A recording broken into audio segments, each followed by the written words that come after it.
안녕하세요. 승리한산 가족 여러분. 오늘은 6월 21일 위크 스터디입니다. 저희들 지난주에 배웠던 것 중에 가장 핵심적인 부분은 새 계명에 관한 부분이었습니다. 이 부분 저희들 오늘 복습을 하고 이제 다음 말씀으로 넘어가면서 위크 스터디 전체 내용을 보도록 하겠습니다. 우리 이번 주 주제에 대해서는 저희들 성령론이라고 얘기를 하고 이 성부, 성자, 성령 삼위일체의 관계에 대해서 예수님이 어떻게 설명하고 계시는지 우리 보는 시간을 갖도록 하겠습니다. 자, 먼저 지난주 말씀 복습입니다. 지난주 요한복음 13장 31절에서 15장 8절 말씀, 가장 중요한 것이 정말 마지막 제자들과의 강론을 통해 나타난 예수님의 명령과 약속을 통해 우리가 믿음의 기준으로 삼아야 하는 것들을 생각해 보는 것인데, 이것이 바로 저희들 말씀드렸던 대로 새 계명하고 중요한 연관이 있습니다. 자, 마지막 제자들과의 강론을 통해서 나타난 예수님의 명령과 약속이거든요. 명령과 약속 안에 우리의 믿음의 기준이 있다는 거예요. 자, 우선 가장 쉽게 우리가 생각하고 그 명령과 약속으로서 볼 수 있는 것이 34절부터 35절이죠. 12장 무엇이죠? 새 계명을 너희에게 주노니 서로 사랑하라. 이건 명령이거든요. 내가 너희를 사랑한 것 같이, 누가 사랑한 것 같이? 예수님이 사랑한 것 같이 너희도 서로 사랑하라. 너희가 서로 사랑하면 이로써 모든 사람이 너희가 내 제자인 줄 알리라. 바로 이 사랑이 예수님이 우리에게 주신 명령이고, 이것을 통해서 우리가 예수님의 제자라는 걸 아는 거예요. 자, 그렇다면 여기서 우리가 지난주에 집중적으로 살펴봤던 것이 무엇이었냐면 새 계명이 무엇이었냐는 거예요. 새 계명이 서로 사랑하는 거였어요. 서로 사랑하라는 이 계명이 근데 뭐예요? 이미 우리에게 주어졌던 계명이에요. 구약에 서로 사랑하는 말씀이 있어요. 그렇다면 이것이 왜 새 계명이냐는 거예요. 이 부분에서 지금 간단하게 설명을 하면은, 하나님을 사랑하고 이웃을 사랑한 것이 온 율법과 선지자의 강령이라 그랬고, 십계명의 요약이라 그랬고, 이것이 여전히 예수님께서 가장 중요하게 여기시는 거라 그랬어요. 그런데 예수님께서는 이것을 새 계명이라 하신 이유는 뭐냐면, 이것이 성취되는 방법이 이전에 생각했던 그것과 완전히 다르다는 거예요.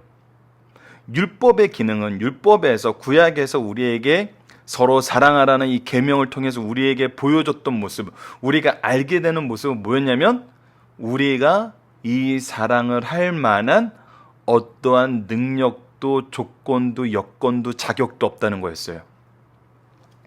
그래서 우리는 뭐를 하게 돼요? 하나님, 저희는 안 됩니다. 하나님 법 앞에 항복합니다. 저희들을 살려주십시오.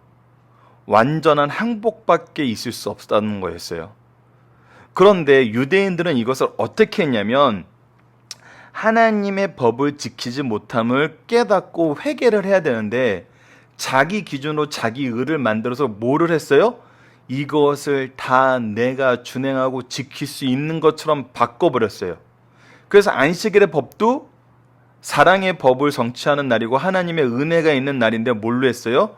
이 안식일의 법을 남을 정죄하는 기준을 만들어서 그 정죄의 수단을 썼고, 외식하는 자들은 어떻게 했어요? 이 예외적인 조항을 충족시킬 수 있는 여건을 만들어서 자신들은 외식을 했어요.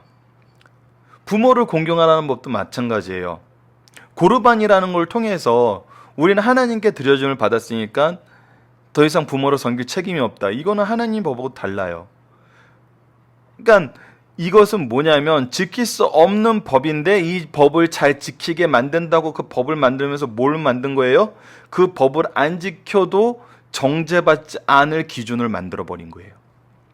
그래서 유대인들이 예수님의 말씀과 예수님의 가르침을 계속 이해하지 못하고 받아들이지 못하는 거예요. 왜? 나의 기준 때문에. 하나님의 기준을 받아들일 수 없는 거예요. 근데 결과는 둘 다 마찬가지예요. 죄만 더할 뿐이에요. 하나님하고 기준하고 다르기 때문에. 근데 하나님의 기준을 맞춰 가려고 했는데 어떻게 돼요?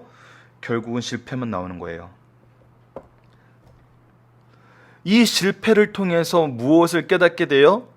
우리를 구원하소서, 우리의 죄를 용서하소서, 회개와 구원의 요청이 있던 거예요. 근데 이 회개와 구원의 요청을 누가 이루신다고요? 예수님이 이루신다는 거예요.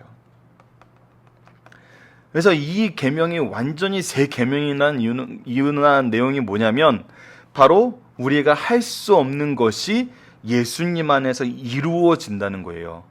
그래서 너희들이 비로소 뭐를 할 수 있게 된다는 거예요? 서로 사랑할 수 있게 된다는 거예요.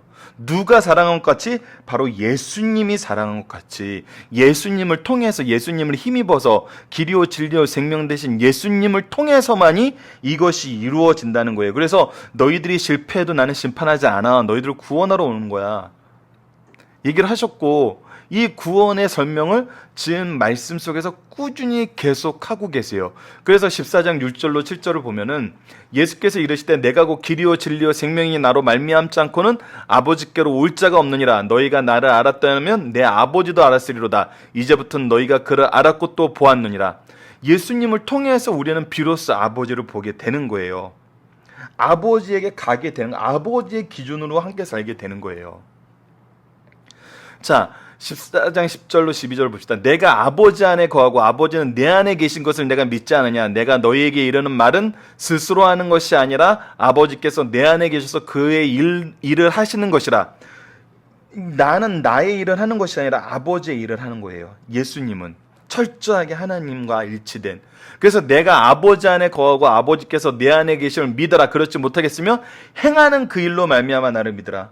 너희들이 이해가 안 되고 말로는 받아들일 수 없다 그러면은 왜 이 율법적인 기준과 자기 기준에서는 둘 다 이 예수님을 바로 받아들일 수 있는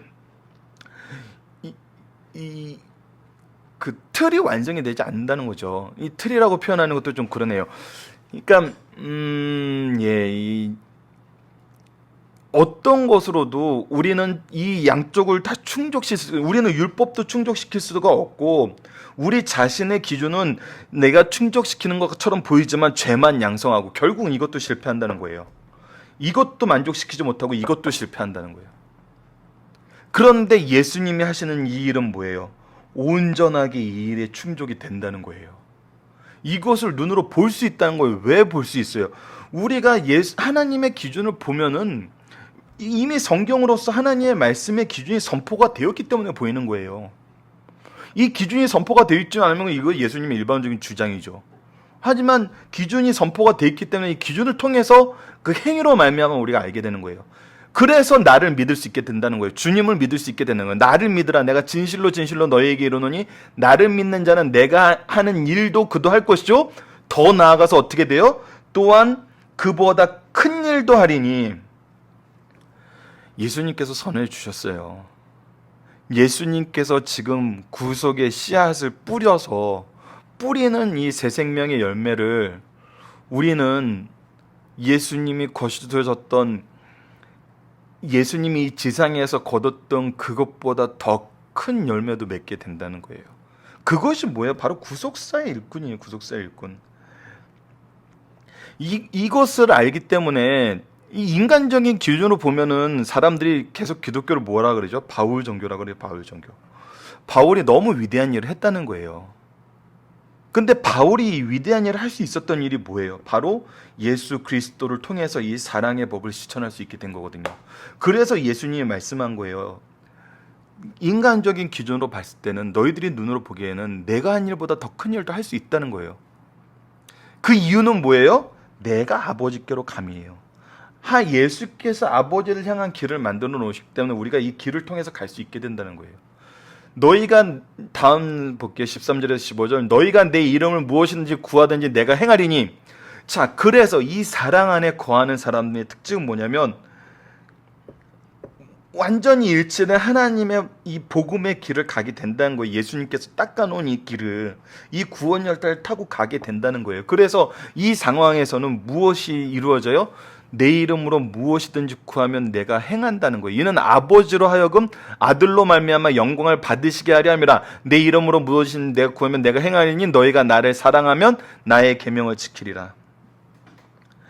예수님의 계명을 지키는 것은 바로 예수 그리스도를 통한 이 사랑의 법이 완성되었다는 이것을 믿음으로 하나님과 동행하는 삶을 사는 거예요. 그래서 정말 이 말씀을 나누면서 지난주에도 얘기했다시피 구원 열차라는 표현이 어렸을 때는 몰랐는데 지금 요한복음 이 말씀을 통해서 보니까 너무나 은혜스러운 말씀이었던 거예요. 우리가 열차에 올라타면은 이 열차는 가요. 우리가 이 열차로 움직일 동력을 공급해 주는 게 아니고 우리가 이 열차를 운전하는 게 아니에요.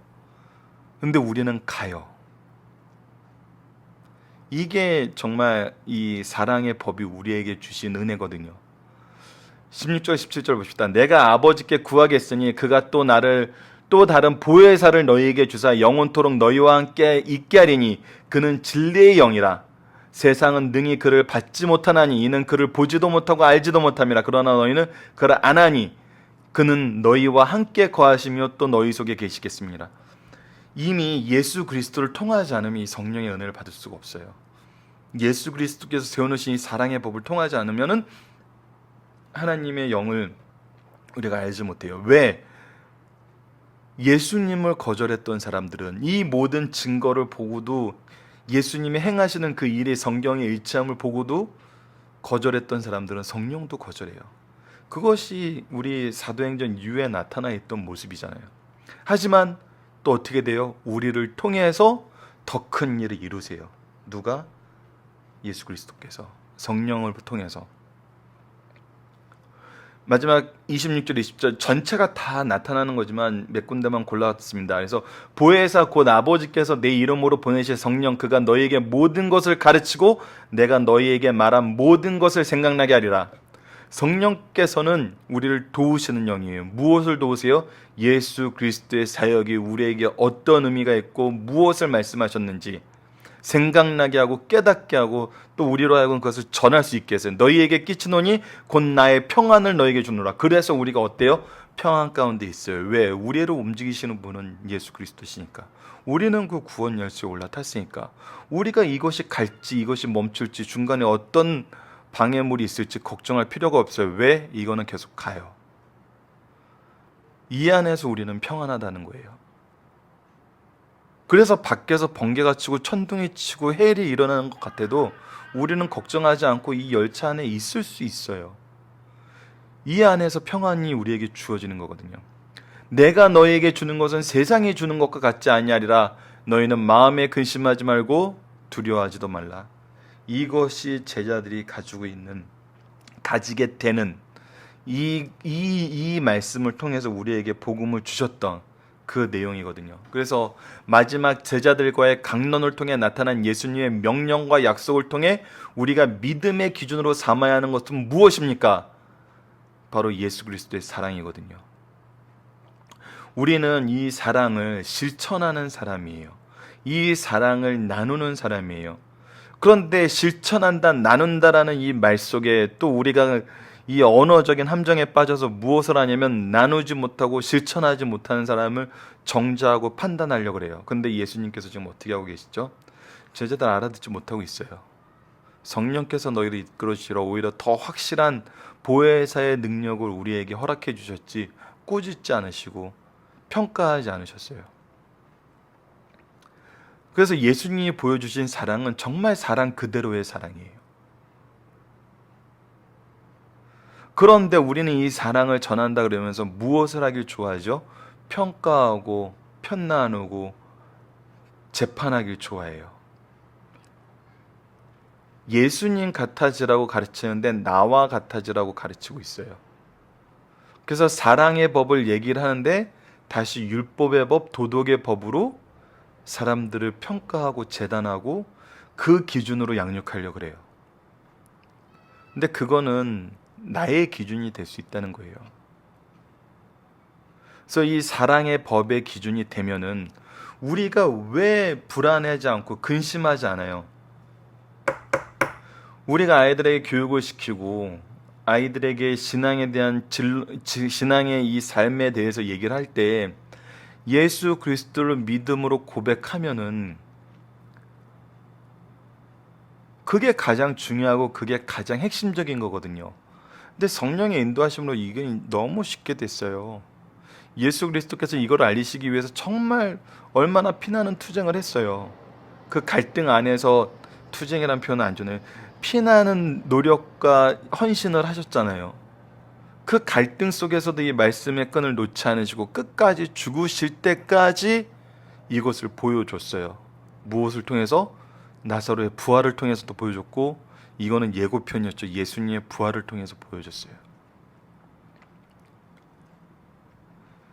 믿게 한다는 것은 평가로 나타나진 않는 것 같아요. 물론 다른 복음서에는 독수의 자식들이라고 얘기했지만 그들이 그 이름을 받게 됐던 건 뭐냐면 복음을 오히려 막고, 지금 유대인들의 모습 통해서 나타나냐, 오히려 복음의 길을 방해하고 막고 가고자 하는 사람들까지 저주했거든요. 그러니까 우리의 믿음의 기준은 철저하게 사랑이 되고, 이 사랑의 기준은 예수 그리스도를 믿음으로 받아들이는지 안 받아들이는지, 성령의 인도하심 속에서 우리가 그들을 계속 예수 그리스도를 보여주고 그 사랑을 길을 내가 가는 길로 이렇게 초대하는 거거든요.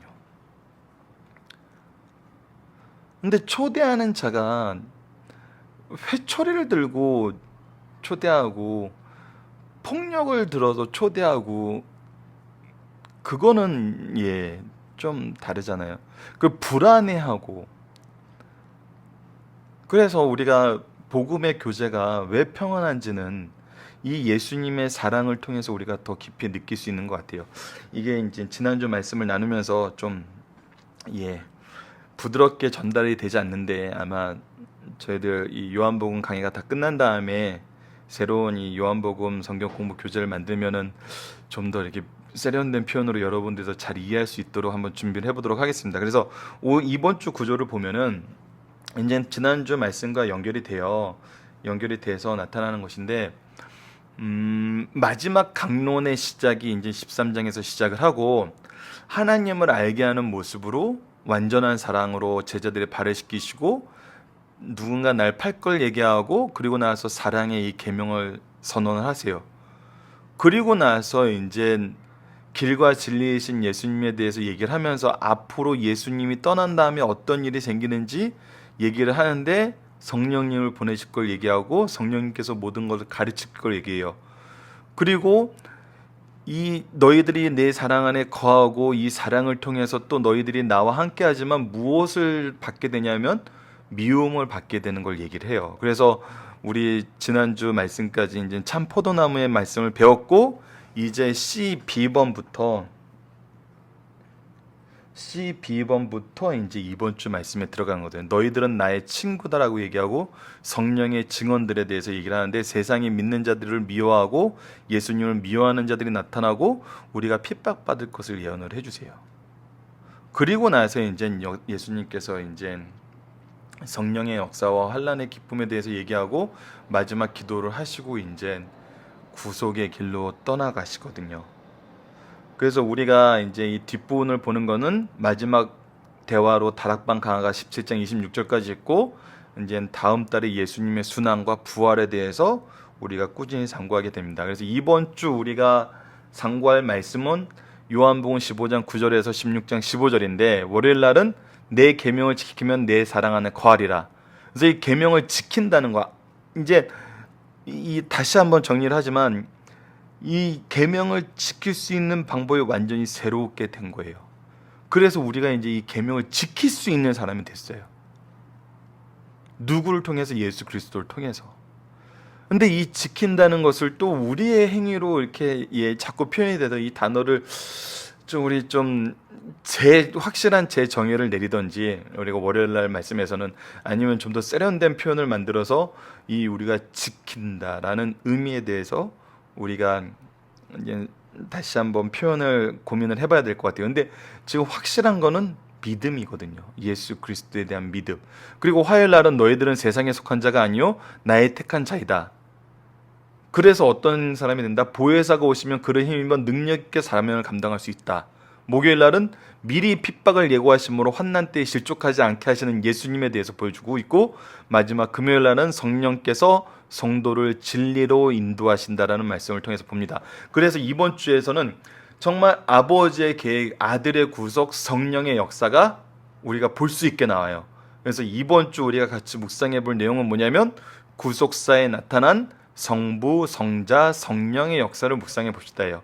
이거는 전통적으로 우리에게 내려오는 그 구속사의 그 타임라인이 있죠. 성부께서 구속을 계획하시고, 성자께서 이루시고, 성령께서 이것을 적용하신다. 그래서 이 구속사의 큰 틀이 있는데 이것을 다시 한번 우리가 깊이 있게 묵상하는 시간을 갖고 우리 위크 스터디에 다시 이 말씀을 나누는 기회를 갖도록 하겠습니다. 이번 한 주도 여러분 모두 말씀으로 승리하시고 이 성부, 성자, 성령의 이 삼위일체 신앙에 대해서 우리가 정말 바로 확인하는, 또 바로 이 성령의 역사가 우리 삶에 얼마나 충만하게 임하여 있었는지, 그리고 임하고 계시는지, 그리고 무엇을 약속하고 계시는지 경험할 수 있는 한 주가 되었으면 합니다. 오늘 위크 스터디는 이만 마치도록 하겠습니다. 감사합니다.